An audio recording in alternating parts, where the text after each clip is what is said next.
something that tells the history of Illinois athletics, but also something that appeals to 17-year-old kids.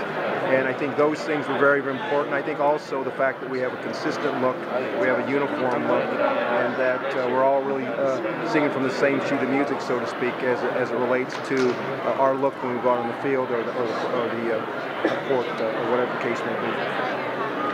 When they showed you their initial presentation for what they wanted it to look like, how much did it change over the course of the 18 months, or was it evolved. It evolved over time.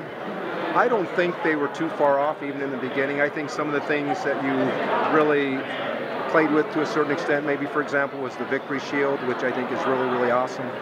But I think that was certainly something that's new.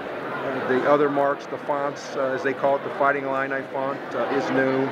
The block eye, certainly we have a lot of equity with the block eye, and I think when we talk about the past and the present, that's something that we want to retain. They've tweaked it a little, rounded some edges, and that's really the extent of it. But it's some of it evolved over time, and we had different looks of things and maybe made some adjustments. But once again, we're really pleased with the final outcome. Mike, we've seen they had the Fighting Illini logo or mark. Will we see that on a uniform? The Fighting Illini, the Victory Badge? No, the Fighting Illini. We've only seen Illinois on the uniforms at this point. Will we see a Fighting Illini? Oh, sure. Uniform? I think there will be different opportunities as time plays out, and you also have to remember we only saw a select number of teams wearing their uniforms tonight, so there's a lot more to come. And like I said, we're really excited about it, and I know the kids are excited about it, and we'll try it out there next fall, and we're wearing different uniforms, so it'll be a lot of fun for our fans and our alums as well. Is the Victory Badge in the running to be at midfield or at center court?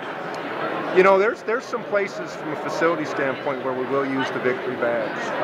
Our coaches really, really like the Victory Badge. I mean, obviously you can tell Janet Rayfield, for example, is a big fan of the Victory Badge, as it's sitting right here square on the front of the soccer jerseys. Yeah, right. But no, I thought that was really well done by the Nike folks.